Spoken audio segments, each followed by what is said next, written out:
മല്ലു ഫുട്ബോളിന്റെ മറ്റൊരു വീഡിയോയിലേക്ക് എല്ലാവർക്കും സ്വാഗതം. അപ്പോൾ നമ്മൾ ഇന്ന് ഡിസ്കസ് ചെയ്യാൻ പോകുന്നത് ഫിഫ വേൾഡ് കപ്പ് ക്വാളിഫയേഴ്സിനെ കുറിച്ചാണ്. അപ്പോൾ കോണ്ടന്റ് ഇഷ്ടപ്പെടുകയാണെങ്കിൽ നിങ്ങൾ സബ്സ്ക്രൈബ് ചെയ്യാനും ഷെയർ ചെയ്യാനും മറക്കരുത്.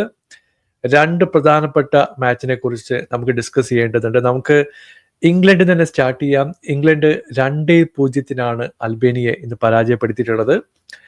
തോമസ് ടുഷൽ വന്നതിന് ശേഷം ഞാൻ കാണുന്ന ആദ്യത്തെ മാച്ചാണ്. ഡിഫൻസിലൊക്കെ ചെറിയ പോസിറ്റീവ് ചേഞ്ചസ് ടുഷൽ കൊണ്ടുവന്നിട്ടുണ്ട്. ഞങ്ങൾ റിസ്ക് എടുക്കാൻ തയ്യാറാണ് എന്ന് തോന്നിപ്പിക്കുന്ന ചേഞ്ചസ് ആണ്. 18 വയസ്സുള്ള ലൂയിസ് കെല്ലിയെ ലെഫ്റ്റ് ബാക്ക് ആയിട്ട് കളിപ്പിച്ചു. പുള്ളിയുടെ സീനിയർ ഡെബ്യൂ ആണ് ഇന്ന് ഇംഗ്ലണ്ടിന് വേണ്ടി നടന്നിട്ടുള്ളത്. ആദ്യ കളി തന്നെ ഗോൾ സ്കോർ ചെയ്യുന്നു. ഒരു മികച്ചൊരു പെർഫോമൻസ് കൊണ്ടുവരാനും ലൂയിസ് കെല്ലിക്ക് കഴിഞ്ഞു എന്ന് പറയേണ്ടി വരും. ആ ഡിഫൻസ് നോക്കി കഴിഞ്ഞിട്ടുണ്ടെങ്കിൽ ഡാൻബേൺ നല്ല ഫോമിലുള്ള പ്ലെയർ ആണ്. കോൺസ പെയറായിട്ട് തന്നെ എത്തി. അപ്പോൾ പിവറ്റായിട്ട് കളിച്ചിട്ടുള്ളത് ഡെക്ലൻ റൈസും കർട്ടിസ് ജോൺസും ആണ്. രണ്ടുപേരും നല്ല ഫോമിലുള്ള പ്ലേയേഴ്സ് തന്നെയാണ്. ഇപ്പോൾ അറ്റാക്കിംഗ് 3 നോക്കിക്കഴിഞ്ഞിട്ടുണ്ടെങ്കിൽ ബെല്ലിംഗാം, ഫോർഡൻ, റാഷ്വുഡ് അടങ്ങുന്ന ഒരു മിഡ് 3യും ഹാരി കെയ്ൻ ഡെഡിക്കേറ്റഡ് സ്ട്രൈക്കറായിട്ടും ഇന്ന് കളത്തിലിറങ്ങി. അപ്പോൾ ഓവറോൾ മാച്ച് നോക്കിക്കഴിഞ്ഞിട്ടുണ്ടെങ്കിൽ പൊസിഷനും നമ്പർ ഓഫ് ചാൻസുകളൊക്കെ ഇംഗ്ലണ്ടിൻ്റെ സൈഡിൽ തന്നെ ആയിരുന്നു. ഫസ്റ്റ് ഹാഫിൽ ലൂയിസ് കെല്ലിയുടെ ഒരു ബ്രില്യൻ്റ് ആയിട്ടുള്ള ഗോള് ലെഫ്റ്റ് വിങ്ങിലൂടെ വരുന്നു. സെക്കൻഡ് ഹാഫിൽ ഹാരി കെയ്ൻ്റെ മറ്റൊരു ഗോളും കൂടി വന്നതോടെ 2-0 അനായാസമായിട്ടുള്ള ഒരു വിജയത്തിലേക്ക് കാര്യങ്ങൾ പോയി.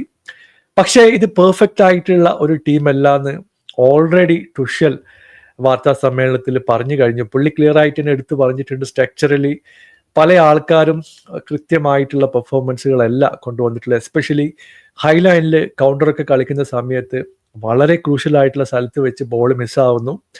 അത് കൗണ്ടറിലേക്ക് വരുന്നതൊക്കെ ഈ മത്സരത്തിൽ നമ്മൾ കണ്ടു. പക്ഷേ അൽബേനിയെ നമുക്ക് ഒരു ടോപ്പ് ഓപ്പോസിഷൻ ആണോ എന്ന് ചോദിച്ചു കഴിഞ്ഞാൽ അല്ല എന്ന് തന്നെ പറയേണ്ടി വരും. അതുകൊണ്ട് തന്നെ ത്രെട്ടനിങ് ആയിട്ടുള്ള സിറ്റുവേഷൻ ഒന്നും അധികം ഈ മത്സരത്തിൽ ഉണ്ടായിരുന്നില്ല. എന്തായാലും ഈ പോസിറ്റീവ് ചേഞ്ചസ് ഒക്കെ നല്ലൊരു ഇമ്പാക്റ്റ് ടീമിലേക്ക് കൊണ്ടുവരട്ടെ എന്നാണ് ഒരു പ്രതീക്ഷ. ഇപ്പൊ യങ്സ്റ്റേഴ്സിന്റെ കാര്യം നോക്കി കഴിഞ്ഞിട്ടുണ്ടെങ്കിൽ ഈ സ്ക്വാഡ് നല്ല രീതിയിൽ റൊട്ടേറ്റ് ചെയ്യാൻ പറ്റിയിട്ടുള്ള ക്വാളിറ്റി പ്ലേയേഴ്സ് ബെഞ്ചിൽ അവൈലബിൾ ആണ്. അവരെ കറക്റ്റായിട്ട് ഒരു ഫേവറേറ്റിസം ഇല്ലാതെ യൂട്ടിലൈസ് ചെയ്യാനാണ് തോമസ് ടുഷൽ ശ്രമിക്കേണ്ടത്. പുള്ളിയുടെ കയ്യിലുള്ള റിസോഴ്സ് നോക്കിക്കഴിഞ്ഞിട്ടുണ്ടെങ്കിൽ high quality high intensity football കളിക്കാൻ പറ്റുന്ന ഒരുപാട് റിസോഴ്സ് പുള്ളിക്ക് അവൈലബിൾ ഉണ്ട്. ഒരു പോസിറ്റീവായിട്ടുള്ള തുടക്കം ഇത് മുമ്പോട്ട് പോകട്ടെ എന്ന് പ്രതീക്ഷിക്കുന്നു.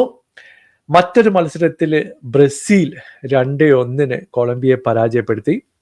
ആ ബ്രസീലിന്റെ ലൈനപ്പ് ഒക്കെ കണ്ടു കഴിഞ്ഞിട്ടുണ്ടെങ്കിൽ കിടുകിട വെറിച്ചോ അത്രയ്ക്കും ബ്രില്യൻ്റ് ആയിട്ടുള്ള പ്ലേയേഴ്സ് ആണ് ബ്രസീലിന് വേണ്ടിയിട്ട് കഴിഞ്ഞ മത്സരത്തിൽ ഇറങ്ങിയത്.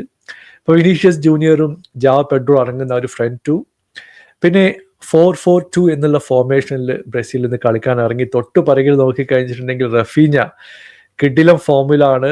റോഡ്രിഗോ റൈറ്റ് വിങ്ങിൽ നെക്സ്റ്റ് ലെവൽ പെർഫോമൻസ് റയലിന് വേണ്ടി കൊണ്ടുവന്നിട്ടുണ്ട്. ഇപ്പൊ മിഡ്ഫീൽഡിലേക്ക് വരുമ്പോൾ ഗുയിമേരസും ഒരു മിഡ്ഫീൽഡും, തൊട്ടു പിറകിലായിട്ട് നോക്കിക്കഴിഞ്ഞാൽ മാർക്കിഞ്ഞോസും. ഇവിടെ മാർക്കിഞ്ഞോസിന്റെ ഒക്കെ ഡിഫൻഡിങ്ങിനെ പറ്റി ഞാൻ പ്രത്യേകിച്ച് പറയേണ്ട കാര്യമില്ല. അലിസൺ ഗോൾ പോസ്റ്റിലുള്ളതോടെ അവിടെയും കാര്യങ്ങൾ സെക്യൂർഡ് ആണ് എന്ന് പറയേണ്ടി വരും. അപ്പൊ ഈ മത്സരത്തിലേക്ക് വരുമ്പോൾ ഉറപ്പായിട്ടും ബ്രസീലിനാണ് കൂടുതൽ ചാൻസുകൾ ഉണ്ടായിരുന്നത്. അവര് നല്ല രീതിയിൽ തന്നെ കളിച്ച ഒരു മത്സരമാണ്.